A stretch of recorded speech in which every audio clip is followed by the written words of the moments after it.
Donc, on va passer maintenant à la partie scénario prospectif, qui était un lot du projet AgroCapi, qu'on va présenter à deux voix entre moi et Fabien. Donc, l'objectif de cette partie, c'était de construire des scénarios d'insertion des urinofertilisants dans les systèmes de culture. Et donc, il y a des questions qui vont se poser à différentes échelles. Donc, tout d'abord, on en a déjà parlé un petit peu ce matin, mais à l'échelle d'une parcelle, d'un itinéraire technique, avec quelle machine on peut apporter l'urine, et d'autres questions beaucoup plus globales. Comment on peut coordonner ces flux entre les urinofertilisants et l'agriculture. Donc moi, je vais vous parler de la partie sur les itinéraires techniques. Donc comment est-ce qu'on peut gérer les urinofertilisants au niveau d'une ferme, avec quelle machine on peut les apporter, quel apport il est intéressant de substituer. Donc tout d'abord, en agriculture conventionnelle, donc un objectif, ça peut être de substituer un des apports d'engrais minéraux. Donc déjà, on peut remarquer que l'urine, ça a des similarités avec le digestat, donc en termes de concentration d'azote. Les formes d'azote sont un petit peu plus différentes. Les digestats vont avoir tendance à être un peu plus organiques, et avoir un peu plus de matière sèche. Mais en gros, l'urine stockée, on pourrait potentiellement la gérer avec le même type de machine que des digestats. L'urine déshydratée et concentrée, eux, ça peut ressembler à des engrais minéraux et donc avoir les mêmes méthodes d'apport. Donc, voilà, j'étais sur les itinéraires techniques conventionnels. Donc, l'urine stockée, c'est une matière qui peut... Donc, il y a en particulier un guide d'utilisation des bonnes pratiques pour les digestats. On s'est réinspiré de ces pratiques-là. Et pour refaire un petit topo sur la fertilisation du blé, pour donner un exemple, donc, généralement sur le blé en agriculture conventionnelle, on fait un premier apport qui est en sortie d'hiver, à la fin avril, début mars, quand la végétation commence à reprendre. Un deuxième gros apport un mois plus tard. Et on a un troisième apport un petit peu plus tard, qui sert surtout à faire de la protéine dans le grain de blé. Et donc, on a identifié donc, le premier ou le deuxième apport sur céréales, qui pourrait être intéressant avec des urinofertilisants. Donc, il y a une dose qui peut être assez conséquente, autour de 100 kg d'azote par hectare. Généralement, on ne pourra pas trop faire aujourd'hui dans les conditions les deux apports, parce qu'on va être limité en termes de temps de travail, de main-d'œuvre, de machines disponibles. Mais il y a quand même un intérêt à faire un de ces deux apports avec des urinofertilisants. Ensuite, on a des épandages de printemps et d'été, donc sur des intercultures, du maïs, du colza aussi, qui peuvent être intéressants. En plus, on peut gérer assez bien la volatilisation sur ces cultures, comme enfouir avant le semis. Et donc au niveau des enjeux, donc on en a parlé déjà un peu ce matin, mais il y a un gros enjeu avec l'urine stockée sur le tassement du sol, parce que c'est des grosses machines qui peuvent causer des dommages aux cultures et au sol. Donc il y avait la solution d'utiliser des épandeurs 100 tonnes qui a été proposée. On peut aussi imaginer, comme pour les digestats, des lagunes qui sont réparties, des lagunes couvertes pour éviter la volatilisation, qui sont réparties un petit peu partout, et avec l'épandeur 100 tonnes qui viendrait pomper dans cette lagune. Et l'autre gros enjeu, donc je pense qu'on en a assez parlé, c'est la volatilisation. Donc ça, c'est ce qu'on pourrait faire aujourd'hui. Après, est-ce qu'on peut envisager aller vers une substitution totale des engrais minéraux par des urinofertilisants, comme on l'a fait dans notre essai au champ? Alors là, on vient se frotter à des limites de faisabilité technique. Par exemple, le premier apport qu'on doit faire fin février, si c'est une année où il a beaucoup plu, si le sol est pas très portant, ça peut être compliqué de rentrer avec un tracteur à ce moment-là dans le champ. Le troisième apport aussi, ça peut être difficile parce que à cette époque-là, le blé est assez haut et de venir passer avec des machines comme ça pourrait l'abîmer. Et il y a ces contraintes techniques, il y a aussi pas mal de freins socio-techniques. En particulier, ça demanderait énormément plus de travail de faire les trois apports avec des urinofertilisants par rapport au travail aujourd'hui pour apporter des engrais minéraux. Après, on peut imaginer des mixtes où on changerait d'urinofertilisant, par exemple faire un troisième apport avec de l'urine déshydratée, ça, ce serait totalement possible. Et donc enfin, en agriculture bio, donc on a réalisé quelques entretiens avec des agriculteurs biologiques, donc à la fois des céréaliculteurs et des personnes en polyculture élevage. Donc pour rappel, aujourd'hui aujourd'hui les urinofertilisants ne peuvent pas être utilisés en agriculture biologique parce que c'est une liste fermée d'engrais. Du coup, ils ne sont pas dedans, donc on ne peut pas les utiliser. Et la fertilité azotée en agriculture biologique aujourd'hui et repose beaucoup sur l'utilisation de légumineuses, donc des plantes qui en symbiose avec les bactéries ont la faculté de fixer l'azote de l'atmosphère dans une forme qui est disponible par la plante. Et donc dans les rotations bio, on a souvent en tête de rotation 3 ans de luzerne qui apportent de l'azote mais qui permettent aussi d'étouffer les adventices, etc. Et ensuite, on a des alternances de céréales et de légumineuses pour apporter de l'azote. Et l'urine, ça nous semble un fertilisant qui est quand même assez nouveau en agriculture biologique parce qu'il y a très peu de fertilisants qui ont une forte teneur en azote minéral. La plupart des fertilisants en agriculture bio sont assez organiques. Donc, il faut que cette matière organique se décompose dans le sol avant d'être disponible. Et alors que l'urine, l'azote va être disponible tout de suite. Et l'azote, c'est souvent un facteur qui est limitant pour le rendement en agriculture bio et qui peut expliquer la différence de rendement avec le conventionnel. Donc en discutant avec ces agriculteurs, donc on a relevé un fort intérêt pour faire un apport de printemps sur les céréales en agriculture biologique. Souvent, le blé, il a besoin de beaucoup d'azote autour du mois de mars, mais il fait encore trop froid pour que la matière organique du sol vienne se minéraliser et fournir de l'azote à la culture. Donc là, un fertilisant tout de suite disponible, comme les urinofertilisants, ça pourrait être d'un grand intérêt.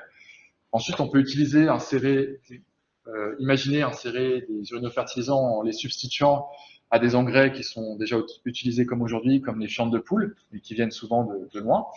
Potentiellement le gérer, enfin, il faudra agrandir la fosse salifiée, mais le gérer avec les effluents d'élevage. Mais sinon, de ces discussions, ce qui est ressorti, c'est qu'il n'y aurait pas une des hypothèses, nous, qu'on avait, c'était qu'on pourrait peut-être espacer les légumineuses dans la rotation en apportant des urinofertilisants.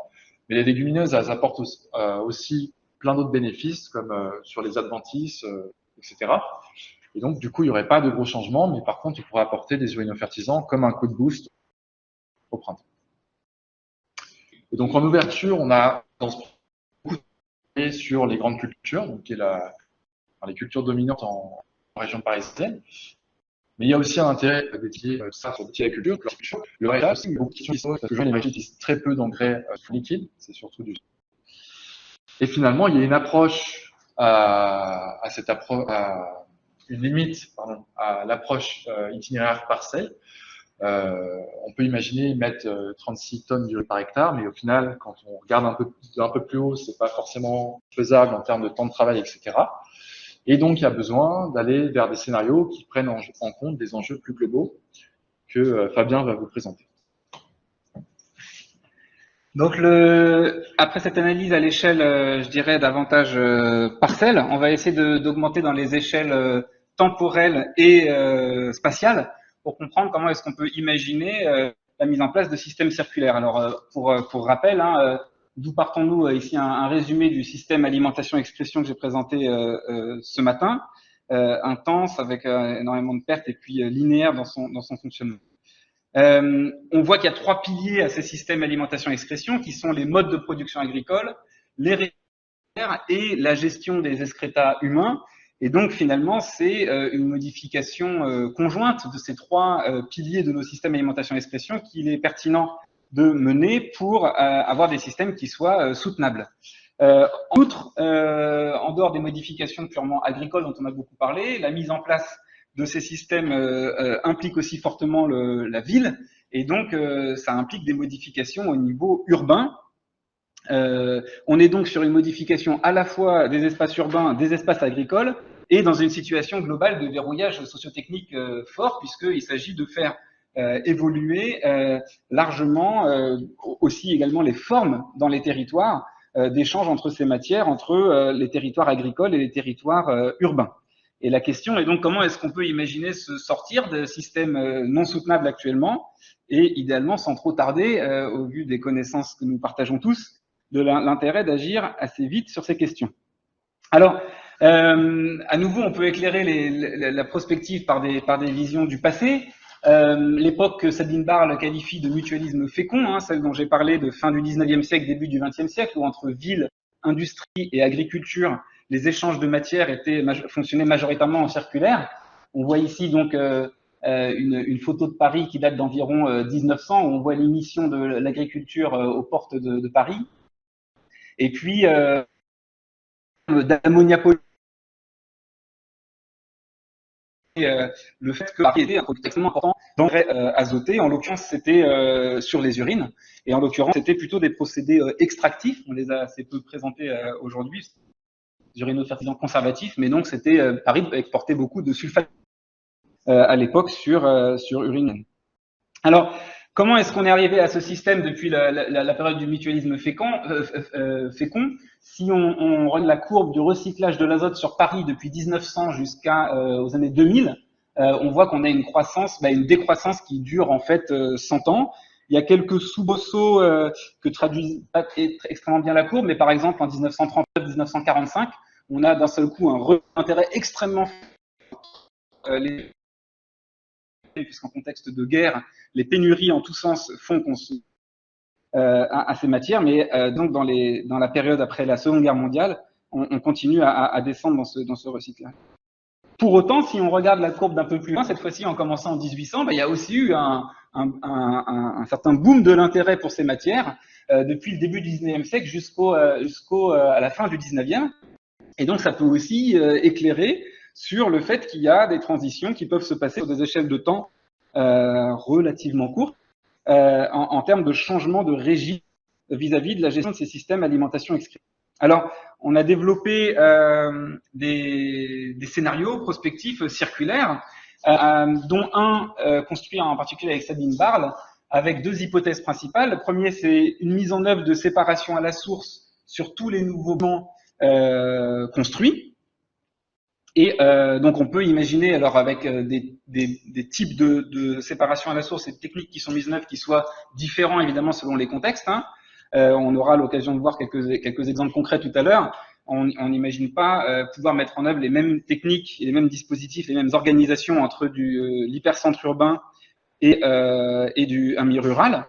Et puis la deuxième hypothèse, c'est que se déploie la séparation à la source sur l'existant au même rythme que finalement se sont raccordés les gens au tout à l'égout, puisque donc l'égout a été mis en œuvre pour collecter les eaux pluviales au 19e siècle, et puis c'est ensuite que les urines et matières fécales y ont été mises, en particulier à Paris, du fait que les égouts allaient sur les champs d'épandage, donc on a souhaité que les urines et matières fécales puissent aller sur ces champs via l'égout, et il y a eu un rythme, après 1880, des travaux qui ont été faits dans tous les bâtiments pour permettre que les toilettes de tous les bâtiments soient connectées à l'égout. Donc on a fait un scénario dans lequel on imagine qu'on reproduit ce même taux de, cette fois-ci, connexion à l'égout, et ici en déconnexion à l'égout. Alors ce qu'on constate, c'est que du coup, au niveau des effluents des eaux usées, on va progressivement avoir une diminution de l'azote collecté par rapport au carbone, ce qui permet du coup que les stations d'épuration soient aussi davantage circulaires, puisque quand le ratio carbone sur azote, l'azote diminue, augmente, on va avoir de plus en plus proportionnellement d'azote qui va être capté dans l'égout, et donc la possibilité d'avoir des scénarios également plus circulaires, ce qui permet d'augmenter l'efficacité globale de la circularité par des circularités à la source et en station de traitement des eaux usées au bout du tuyau. Alors ce qu'on a obtenu comme courbe, c'est celle-ci, donc en supposant une mise en œuvre de politique.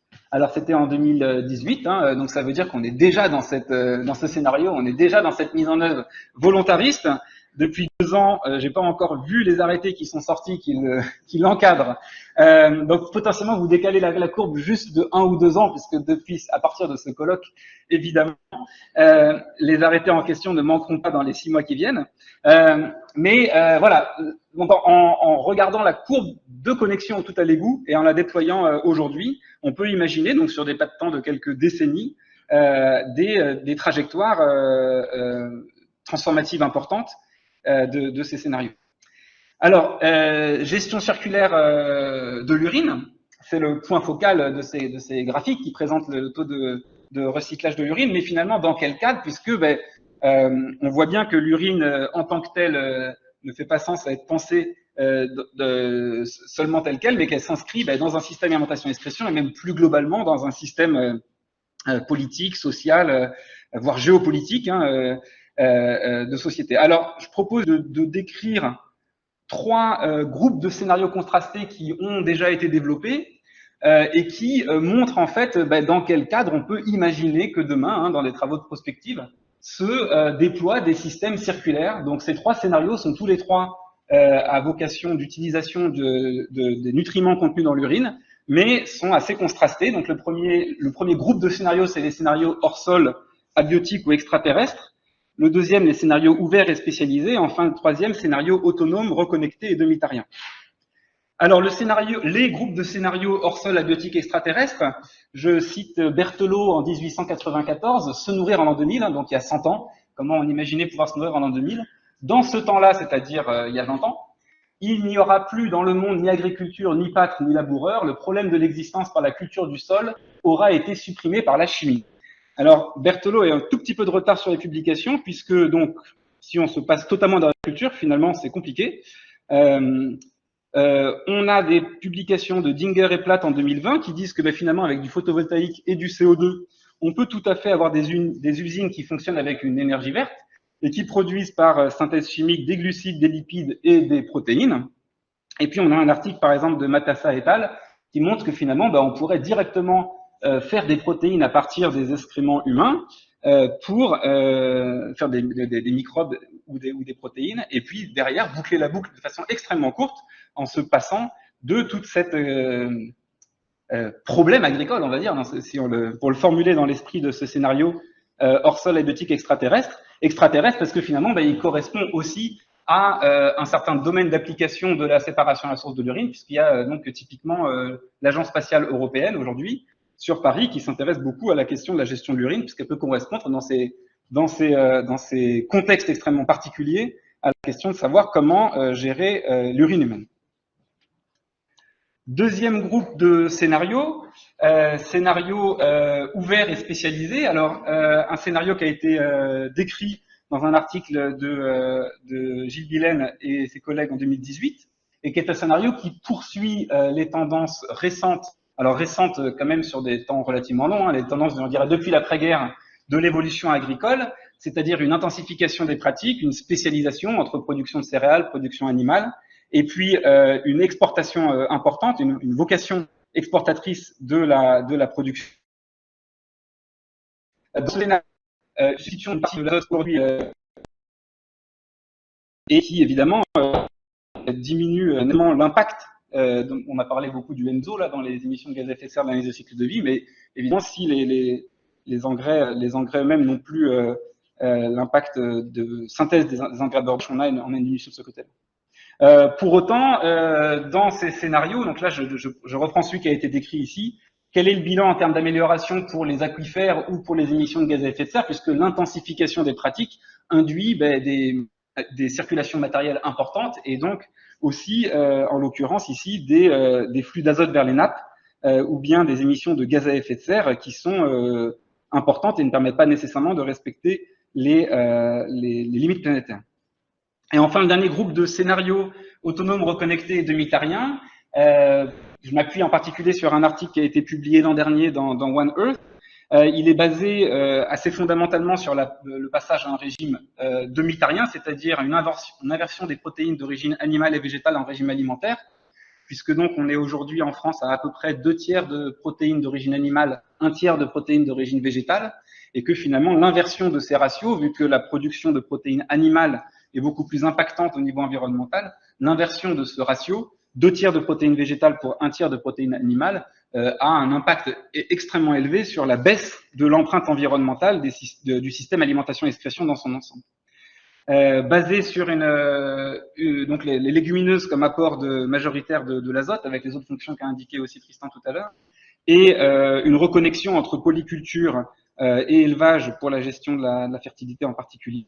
Et donc ici, vous avez une description des flux d'azote qui sont envisagés dans ce scénario publié l'an dernier, et qui montre, donc là, il est à l'échelle européenne, situé à l'horizon 2050, un scénario dans lequel l'Europe peut arrêter totalement l'importation de fourrage, l'utilisation d'engrais de synthèse, et permettre de nourrir toute la population européenne sans augmentation de surface agricole utile, en respectant les seuils azote en particulier dans les nappes.